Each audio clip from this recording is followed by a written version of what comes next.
शकुंतला जी की अभी अभी नींद लगी ही थी कि उनकी बहू ममता उनके कमरे में आ गई और उन्हें झकझोरते हुए बोली, लो अम्मा जी, बात कर लो। शकुंतला जी ने आंखें खोलकर देखा तो ममता हाथ में फोन लिए खड़ी हुई थी। उसे इस तरह देखकर शकुंतला जी ने पूछा, किसका फोन है बहू? ममता बोली, और किसका होगा? आपकी लाडली बेटी का है। जब देखो बस फोन खुड़का देती है। ये भी नहीं देखती कि सामने वाला आदमी कोई जरूरी काम कर रहा होगा या कोई आराम कर रहा होगा। बिल्कुल भी नहीं सोचती कि किसी के आराम में भी खलल यूं पड़ रहा होगा। शकुंतला जी के छोटे से सवाल पर ममता ने पूरा लेक्चर दे दिया। शकुंतला जी बोली, बहू, वो मेरी बेटी है, उसका भी दिल तो मेरे लिए दुखता ही होगा ना। अब मेरी तबीयत ठीक नहीं रहती है तो रोज फोन लगा देती है, नहीं तो पहले कहाँ रोज फोन करती थी। ममता बोली, हाँ हाँ, हम तो आपको बड़ा दुख में रखते हैं जो उसका दिल आपके लिए दुखता है। चिड़चिड़ाती हुई ममता ने कहा और आखिर फोन उन्हें पकड़ाकर वहीं पास में खड़ी हो गई। आखिर यह भी तो सुनना जरूरी था कि शकुंतला जी अपनी बेटी से क्या बात करती हैं। शकुंतला जी ने अपने कांपते हाथों से फोन को अपने कानों पर लगाया और बोली, हाँ बिटिया, कैसी है तू? मैं ठीक हूँ अम्मा, तुम कैसी हो? बेटी की आवाज़ सुनकर शकुंतला जी बोली, बस बिटिया, अब जिंदगी के दिन गिन रही हूँ। अब तो शरीर भी साथ नहीं देता, बस भगवान उठा ले अब तो। अरे ना अम्मा, अभी तो बहुत लंबी उम्र है तुम्हारी, अभी तो पोते पोती नाती नातिनों की शादी देखना बाकी है। अब तो ना लगे है बिटिया कि तब तक जिंदगी जी पाऊंगी। बस तुम लोगों को भगवान सारी खुशी दे और हमेशा अपना आशीर्वाद बनाए रखे। कहते कहते अम्मा को खांसी चलने लगी। ममता ने अम्मा के हाथ से फोन लेकर काट दिया और अम्मा को पानी का गिलास पकड़ाकर वापस रसोई में चली गई। अम्मा ने जैसे तैसे अपने कांपते हाथों से 2 घुट पानी पिया और गिलास रखने ही लगी कि हाथ से छूटकर गिलास नीचे गिर गया। अचानक गिलास गिरने की आवाज़ सुनकर ममता दौड़ी दौड़ी कमरे में आई। गिलास को जमीन पर गिरा देखकर शकुंतला जी पर ममता चिल्लाने लगी, ये क्या है अम्मा जी, आपसे गिलास भी रखते नहीं बना, गिरा दिया ना पानी और कर दिया ना फर्श गीला। अब मेरा काम फैला दिया आपने। अब मैं घर का काम संभालूं या आपको संभालूं या आपके बिगड़े काम में इसको संभालूं? शकुंतला जी बोली, बहू, हाथ कांप रहे हैं इसलिए गिलास छूट गया। हाँ हाँ, सब समझती हूँ मैं। फ़ोन पकड़कर बेटी से तो बात कर लेती हैं आप, तब तो आपके हाथ बिल्कुल भी नहीं कांपते, पर जहाँ मेरा काम फैलाना हो वहाँ आपके हाथ कांपने लग जाते हैं। अरे, घर में कौन सी नौकरानी लगी है? मुझे ही साफ करना है तो कम से कम बहू की सुविधा भी देख लिया करो आप। बहू में भी जीव होता है। बरबराती हुई ममता बाहर गई और एक कपड़ा लेकर कमरे में आई और गीले फर्श पर पोछा लगाने लगी। पोछा लगाकर खड़ी हुई और शकुंतला जी की तरफ देखकर लगभग डांटते हुए बोली, अब सो जाइए आप। बिना शकुंतला जी की प्रतिक्रिया जाने ही ममता दरवाजा जोर से पटकती हुई बाहर निकल गई उनके कमरे से।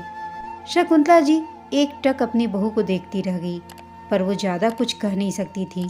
आखिर रहना तो उन्हें उसी के साथ था। बेटा तो सुबह का गया, शाम को ही घर में आता था।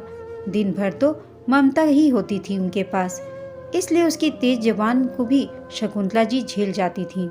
खैर, ममता तो शुरू से ही तेज स्वभाव की ही रही, पर फिर भी शकुंतला जी ने सब कुछ संभाल लिया। पैसे टके के मामले में कभी भी अपने बेटे पर निर्भर नहीं रही। उनके पति की पेंशन का उन्हें पूरा सहारा था। जब तक शकुंतला जी के हाथ पैर चलते थे तो वो अपनी बेटी वंदना को खूब बुलाती थी अपने घर। अपने हाथों से उसकी पसंद की चीज़ें खुद बनाकर खिलाती थी। बहू अगर चिड़चिड़ करती भी तो सीधे जवाब दे देती थी, कौन से तुम्हारे पति के पैसे खर्च करवा रही हूँ बहू, अभी तो मेरे पति की पेंशन आती है।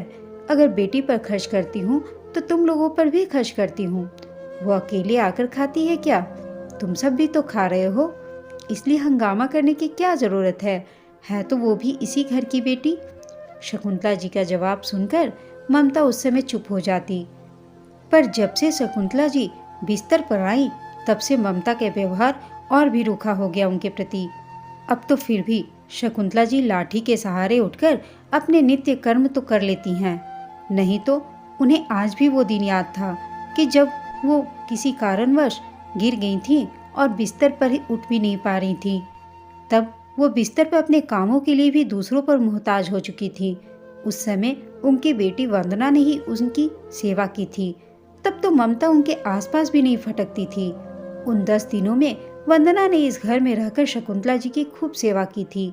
लेकिन जैसे ही शकुंतला जी धीरे धीरे लाठी के सहारे खड़ी होने लगी और अपने नित्य कर्म अपने आप करने लगी, उसके बाद से ही ममता ने अपना व्यवहार अपनी ननद वंदना के प्रति और रूखा कर लिया। आए दिन किसी न किसी बात पर वंदना से बहस करने लगी थी। छोटी सी बात का बतंगर बना देती थी। अब तो शकुंतला जी को भी ममता की नजरें बड़ी अजीब सी लगती थी। पता नहीं क्यों वह सुबह और रात को सोते समय शकुंतला जी के पास जरूर आती थी और उनके गहनों पर सबसे पहले नजर मारती थी, जबकि शकुंतला जी ने सिर्फ कानों के सोने के झुमके और पैरों में चांदी के पायल के अलावा कोई गहने नहीं पहन रखे थे। हाथों में से लाह की चूड़ियां भी थीं। उस दिन करवा चौथ था। वंदना अपने मायके में ही मौजूद थी। वंदना अम्मा की तबीयत का सुनकर जल्दबाजी में आई तो ढंग के कपड़े भी नहीं लाई थी। तो अम्मा के कहने पर उनकी अलमारी में से उनकी भारी सी साड़ी निकालकर उसने पहन लिया। वो साड़ी शकुंतला जी के लिए ममता के मायके से आई थी। यह देखकर ममता गुस्से से आग बबूला हो गई और वंदना पर चिल्लाने लगी, किससे पूछकर तुमने अम्मा जी की अलमारी खोली? सब जानती हूँ मैं कि इस घर में क्यों रुकी हुई हो तुम। अरे अम्मा की सेवा तो बहाना है तुम्हारा। सब कुछ हड़प कर ले जाना चाहती हो अपने साथ, और पता नहीं क्या क्या निकाला होगा तुमने अलमारी में से। मेरे सामने तो तुमने अलमारी खोली नहीं। उसकी बात सुनकर वंदना की आंखों में आंसू आ गए और वो बोली, भाभी अम्मा ने कहा था इसलिए साड़ी निकालकर पहन ली। सब जानती हूँ तुम्हारा तिरिया चरित्र। अम्मा को बातों में फुसलाकर सब कुछ अपने नाम कर लेना चाहती हो तुम। उनकी संपत्ति, उनका गहना, सब कुछ। ममता की बात सुनकर शकुंतला जी से रहा नहीं गया और वो भी बीच में बोल पड़ी, बहू बस कर, क्या बोली है तुझे पता भी है? एक साड़ी क्या पहन ली वंदना ने, उसमें इतना हंगामा कर रही है तू। मेरी चीजों पर मेरी बेटी का भी हक है। क्यों अम्मा जी, रहती तो आप हमारे साथ हो, फिर बेटी का काहे का हक? इसे तो मैं एक फूटी कौड़ी भी ना लेने दूं। बस कर ममता, तुम्हें शर्म नहीं आती अम्मा से लड़ते हुए? अचानक माधव ने अंदर आते हुए कहा। माधव को देखकर ममता चुप तो हो गई, लेकिन घर का माहौल खराब हो ही चुका था। ये आए दिन का किस्सा होने लगा। आखिर शकुंतला जी कब तक चुप रहती और कब तक अपनी बहू ममता को बर्दाश्त करती। खुद ही ऐसी स्थिति में थी कि ज़्यादा क्या बोलती। इसलिए उन्होंने वंदना को ही खुद बोल दिया जाने को और कहा कि बेटी अब से मायके मत आना। खैर वंदना तो बेटी थी, उसे तो अपने ससुराल जाना ही था, इसलिए वो वापस अपने ससुराल चली गई। अब तो शकुंतला जी से फोन पर ही वह बात करती थी। उसमें भी ममता चिढ़ जाती। कई बार तो वो जानबूझकर बात ही नहीं करवाती थी। खुद से भी कुछ होता नहीं और बेटी वंदना को भी आने देती नहीं। पता नहीं ममता के मन में क्या वहम पाल रखा था ममता ने। ममता को ऐसा क्यों लगता कि वंदना कहीं संपत्ति में हिस्सा न मांग ले और अम्मा मरने से पहले दे भी ना जाए। बेटा माधव भी ज्यादा कुछ कहता नहीं था, क्योंकि रोज घर में की शांति भंग होने लगी थी। इसलिए अम्मा ने ही उसे चुप रहने के लिए कह दिया कि करने दे, बहू जो भी कर रही है, जो भी सोच रही है सोचने दे, तू बस शांत रह।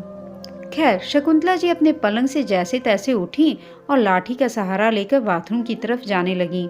लेकिन पता नहीं क्यों आज पैर लड़खड़ा गए और वो जमीन पर गिर पड़ी।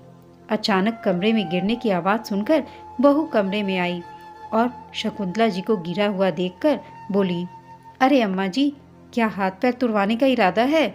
यदि हाथ पैर टूट गए तो मुझसे तो कोई उम्मीद न रखिएगा, मुझसे आपकी सेवा नहीं होगी।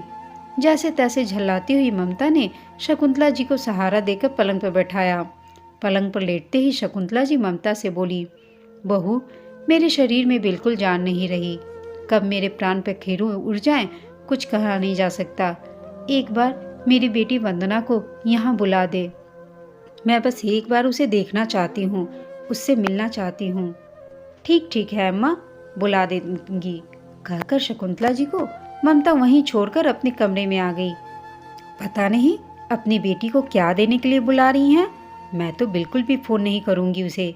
मन ही मन सोचती हुई ममता ने वंदना को फ़ोन करना ठीक नहीं समझा। रात को माधव जब घर आया तो अम्मा के कमरे में गया। वहाँ अम्मा को सोता हुआ देखकर वापस वह कमरे से बाहर निकल गया। सुबह उठकर जब शकुंतला जी के कमरे में ममता गई तो शकुंतला जी के प्राण पखेरु उड़ चुके थे। पर ममता को इस बात का बिल्कुल भी मलाल नहीं था कि उसने शकुंतला जी के कहने के बावजूद भी वंदना को बुलाया नहीं, बल्कि बिना वक्त गंवाए वो फटाफट अम्मा के शरीर पर से गहने निकालने लगी। लेकिन तब तक माधव भी उठकर आ गया। उसे अम्मा के शरीर पर से गहने उतारते देखकर माधव बोला, क्या कर रही हो तुम ममता?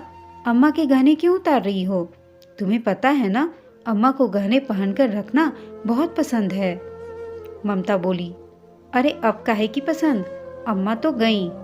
अचानक ममता के कहने पर माधव फटाफट अम्मा के पास गया और उनके शरीर को छूकर देखा। अम्मा का शरीर ठंडा पड़ चुका था। शायद काफी देर पहले ही उनकी मौत हो चुकी थी। माधव भी उनसे आखिरी समय पर मिल नहीं पाया। उसे भी अफसोस होने लगा। वह बोला, तुम्हें शर्म नहीं आ रही है? अम्मा के गहने निकालने में लगी हुई हो। बता नहीं सकती थी कि अम्मा अब छोड़कर जा चुकी है दुनिया से? ममता बोली, अरे अम्मा तो जा ही चुकी है, कहीं गहने भी ना चले जाएं, इसलिए जल्दी जल्दी निकाल रही हूँ। अभी लोग आ जाएंगे तो सबसे पहले गहने ही हटाएंगे। कौन लोग आकर हटाएंगे गहने? माधव ने प्रश्न किया तो ममता उसे घूरते हुए बोली, तुम्हारी बहन, और कौन? वही एक है जिसकी नज़र है इन गहनों पर। इसके आगे माधव ने कुछ नहीं कहा। बस कुछ देर तक ममता की लालच भरी नजरों को देखता रहा, जबकि ममता अपने काम में लगी रही। थोड़ी देर बाद उसने वंदना और बाकी रिश्तेदारों को फोन कर अम्मा के संसार से कूच कर जाने की खबर दी। जब क्रियाकर्म हो गया तो वंदना वापस अपने पति के साथ जाने लगी। तब माधव वंदना को से बोला, वंदना, तू तो इस घर की बेटी है, तुझे तो कम से कम 10-15 दिन यहाँ रुकना ही चाहिए। वंदना बोली, नहीं भाई, जिस घर से अम्मा ने खुद ही जाने को कह दिया था वहाँ मेरा रुकना ठीक नहीं। फिर तुम तो सब कुछ जानते ही हो, अपने स्वाभिमान की रक्षा तो मुझे खुद ही करनी है। अब तो अम्मा भी नहीं रही, अब तो मेरा मायका भी खत्म मानो। अब मैं किसके लिए यहाँ आऊँगी? कहते कहते वंदना की आंखों में आंसू आ गए। माधव ने देखा कि ममता अपने रिश्तेदारों से घिरी बैठी है, पर एक बार भी उसने वंदना को सांत्वना तक नहीं दी। सच, आज वाकई उसकी बहन का मायका खत्म हो रहा था, पर फिर भी माधव ने भी वंदना को रोका नहीं। वंदना अपने पति के साथ बाहर आ गई। दोनों रवाना होने ही वाले थे कि इतने में माधव फिर वंदना के पास आया और एक छोटी सी पोटली उसे देकर बोला, ये अम्मा ने तेरे लिए दिए थे, ये ले जा, ये अम्मा का आशीर्वाद है। उन्होंने खुद अपने हाथों से मुझे दिए थे कि वंदना को दे देना। और रही बात मकान में हिस्से की, तो नहीं भाई, मुझे कुछ नहीं चाहिए। मैं जानती हूँ कि आपकी स्थिति भी इतनी अच्छी नहीं है, आप तो ये गहने भी अपने पास ही रखो। पर वंदना, ये गहने तेरे हैं, इस पर सिर्फ और सिर्फ तेरा हक है। इससे पहले कि तेरी भाभी के साथ रहकर मेरी भी नीयत खराब हो जाए तो उन्हें ले जा। और रही बात मायके की, तो जरूरी नहीं कि तू यहाँ आए, मैं तेरे पास आ जाऊँगा, तेरे स्वाभिमान को खत्म नहीं होने दूंगा। मायके का आंगन ना सही, भाई का दामन तो है तेरे पास। अपने भाई माधव की बात सुनकर वंदना उसके गले लगकर फूट फूट कर रोई। कुछ देर बाद जब वंदना का मन हल्का हुआ, तब माधव से विदा लेकर वंदना वहाँ से रवाना हो गई। एक वो दिन था और एक आज का दिन। वंदना कभी अपने उस मायके के घर में नहीं आई।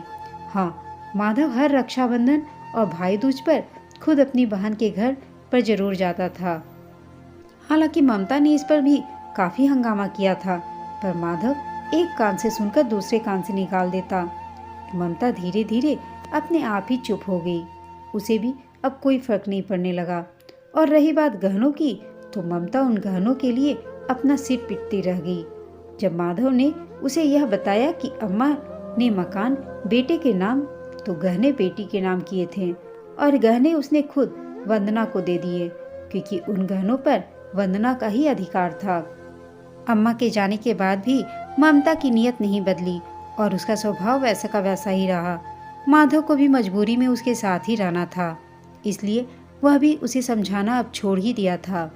दोस्तों, आपको यह कहानी कैसी लगी कमेंट करके बताइएगा। साथ ही कहानी अच्छी लगी हो तो इसे लाइक, शेयर और चैनल को सब्सक्राइब अवश्य कीजिएगा। कहानी सुनने के लिए आप सबका धन्यवाद।